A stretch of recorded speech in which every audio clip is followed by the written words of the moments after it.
अस्सलाम वालेकुम गाइस, क्या हाल चाल है। आज मैंने आपको फिजिकल केमिस्ट्री का चैप्टर थर्मोडायनामिक्स के फर्स्ट लॉ ऑफ थर्मोडायनामिक्स की जो एप्लीकेशन नंबर 1 है वो आपको बढ़ाने जा रहा हूँ। तो ये हमारे पास है isobaric.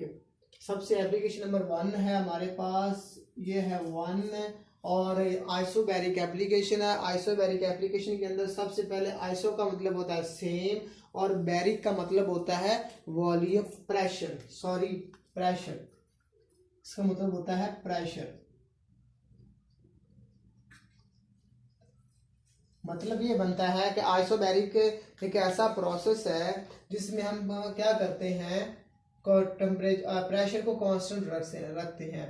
The process in which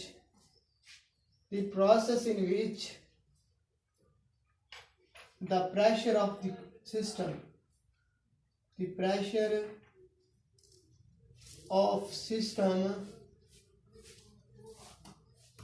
remain constant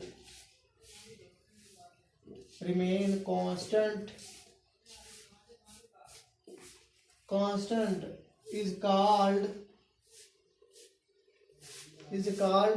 isobaric process. Isobaric process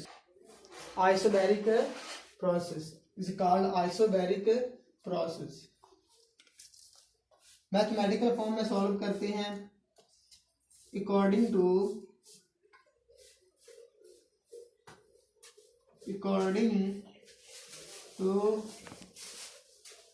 first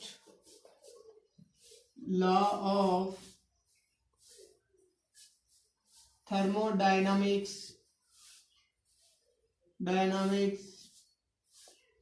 first law of thermodynamics के मुताबिक हमारे पास जो वैल्यू आ रही है वो है हमारे पास D बराबर है dq माइनस dw। ठीक है, तो हमें पता है work is the product of pressure and volume. ये इक्वेशन नंबर हमारे पास है 1। तो यहाँ पर हमने प्रेशर को वर्क हमारे पास जो है वो बराबर है PV pressure and volume. Pressure and volume. तो इस जगह पर इसको पुट कर देना है। पुट करना कैसे है इसको अभी हम करते हैं इसको सॉल्व। ये हमारे पास वैल्यू आ जाएगी D बराबर है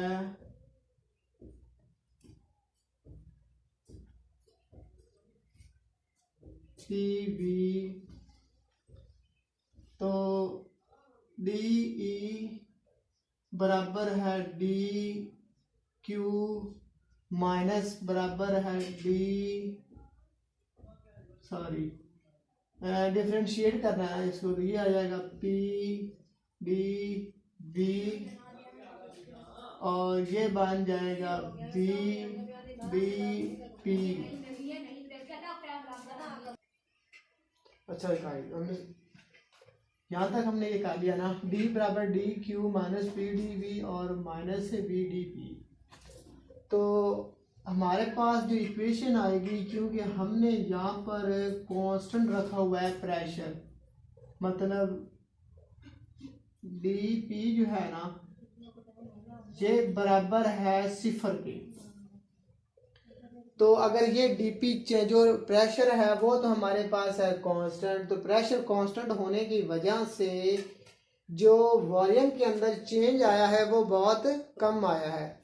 तो पहले हम इसको कुछ इस तरह से लिखते हैं। D हमारे पास है DE बराबर है DQ माइनस PDV माइनस सिफर। ये सिफर इसलिए आया है कि डीपी हमारे पास सिफर था क्योंकि वो कांस्टेंट था।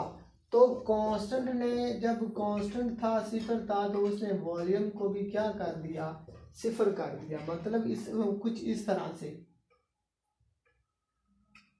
वॉल्यूम मल्टीप्लाई बाय जीरो बराबर सिफर, कुछ इस तरह से। तो यहाँ पर क्या आ गया, सिफर आ गया। तो आगे हमने कुछ इसको इस तरह से सॉल्व करना है। डी बराबर है हमारे पास डी क्यू। अब यहाँ पर अगर प्रेशर कांस्टेंट है और चेंज इन वॉल्यूम, जो वॉल्यूम के अंदर चेंज आया है बहुत कम है, बहुत ही कम चेंज आया है, बहुत कम, तो हम इसको निगलेक्ट कर देते हैं। तो हमारे पास जो वैल्यू आती है वो आती है ये क्यू के पी डीवी। डीवी क्या है हमारे पास, सो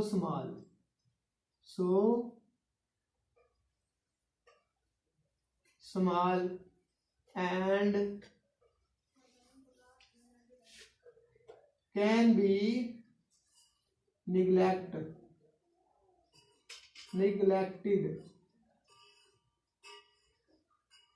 उसको किया जा सकता है निगलेक्ट। तो हमारे पास जो इक्वेशन आती है वो आती है डी बराबर है डी क्यू के। इसका मतलब ये है कि जो सिस्टम हीट को एब्जॉर्ब कर रहा है वो इंटरनल एनर्जी को भी क्या कर रहा है, बढ़ा रहा है। According to this equation, according to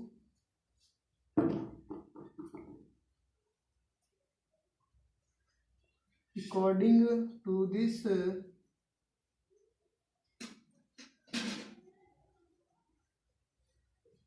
equation,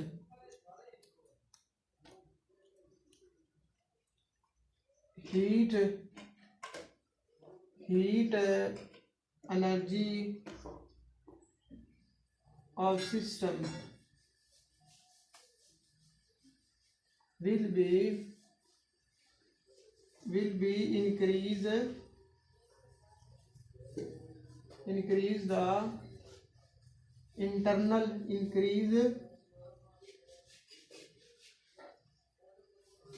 internal energy of system, energy of system. जब हम प्रेशर को कांस्टेंट रखते हैं तो हीट सप्लाई करते हैं सिस्टम को, तो वो सिस्टम क्या करता है कि वर्क तो होता नहीं है, लेकिन रिजल्ट के तौर पर है, एज ए रिजल्ट के तौर पर क्या होता है कि जो इंटरनल एनर्जी है सिस्टम की वो क्या हो जाती है, इंक्रीज कर जाती है। ये थी हमारे पास एप्लीकेशन नंबर 1। तो गाइज आपने मेरे चैनल को सब्सक्राइब कर लेना है, शेयर लाजमी करना है ताकि हर आने वाली वीडियो तमाम दोस्तों तक पहुंच सके। और दूसरी और कमेंट बॉक्स में आपने लाजमी बताना है कि आपको मेरा लेक्चर कैसा लगा। और अगर किसी पॉइंट की, किसी टॉपिक की समझ ना आए तो आपने मुझे कमेंट बॉक्स में लाजमी बताना है और शेयर आपने लाजमी करना है मेरे चैनल को। ओके जनाब, अस्सलाम वालेकुम।